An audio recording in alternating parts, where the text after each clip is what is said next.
Hello, everybody. My name is Clarence Napier, the multi-state insurance broker licensed in Washington State, California, Texas. Louisiana is pending right now. Alabama, Georgia, Florida, South Carolina, Virginia, Maryland, Pennsylvania, Ohio, and Michigan. Today is November 6th, 2025, and this is the 2025 Medicare Annual Enrollment Period, Day 21. And Day 21 and a few days back were filled with many interesting Medicare issues, cases, events.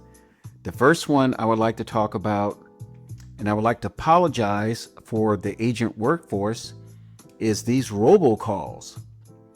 I sit with a few of my Medicare clients in Georgia for about an hour before I head off to meet with people, and their phones are ringing off the hook and they're not answering them. They are so upset. And sometimes they answer the phone and they say, I have an agent and I'm sitting with him right now. But these robocalls are a symptom of agents, I'm just going to say, not willing to meet people on their own. And as a person who will be a Medicare beneficiary within the next 6 months, and my background as a corporate sales manager and independent agent, all of my life since corporate America, I've never used the robocall feature. Never.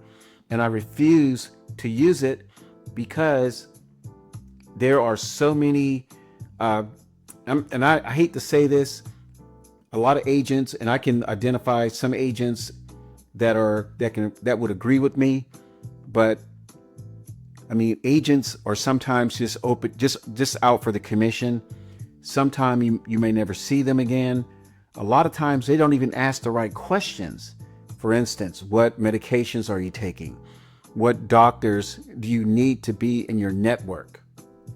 And I apologize for spilling the tea on our industry, but the robocalls is not a good thing for our industry. The next one is the scammers, and these scammers could be agents. Sometimes they're not agents, but they want your information for all types of reasons. In fact, there's a customer I have today that I have to call the headquarters Medicare to undo something that was done that she did not approve. And it's easy to do it. You just got to call headquarters Medicare, and some agents may not want to do that. But all this person did was say, yeah, that sounds interesting. I'll think about it. I have an agent. Maybe he has that product, and I do. And it's a product that won't even suit her right away. But the person on the phone just changed her Medicare plan without permission.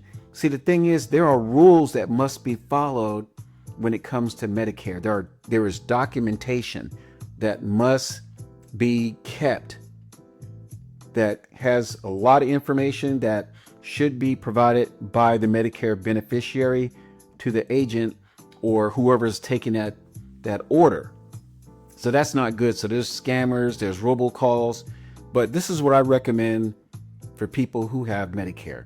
Make sure you find yourself an agent that you can pick up the phone and call or email, and that agent, him or her, will call you back and give you the right advice. And I think what it is, there are so many Medicare members that do not have agents. They pick up the phone and hear about something that sounds great, and they go for it, or they don't even approve of the transaction and the change is made. And I've had, let me put it this way. One person was not a client.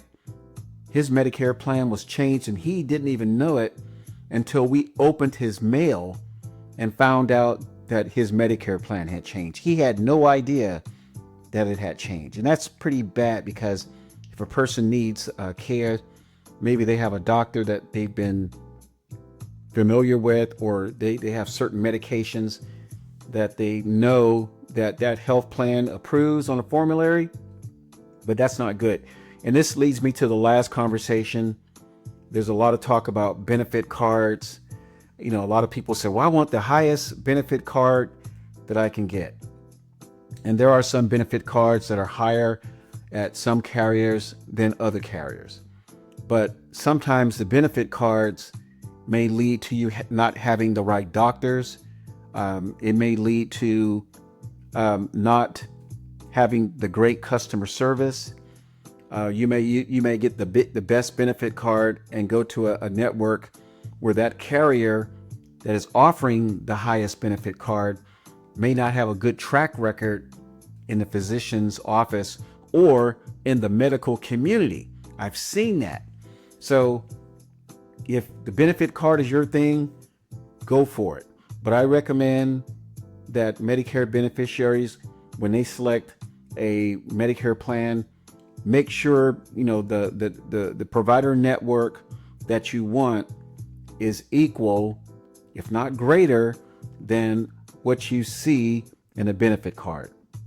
So again, my name is Clarence Napier, the multi-state insurance broker. My telephone number is 866-901-9876.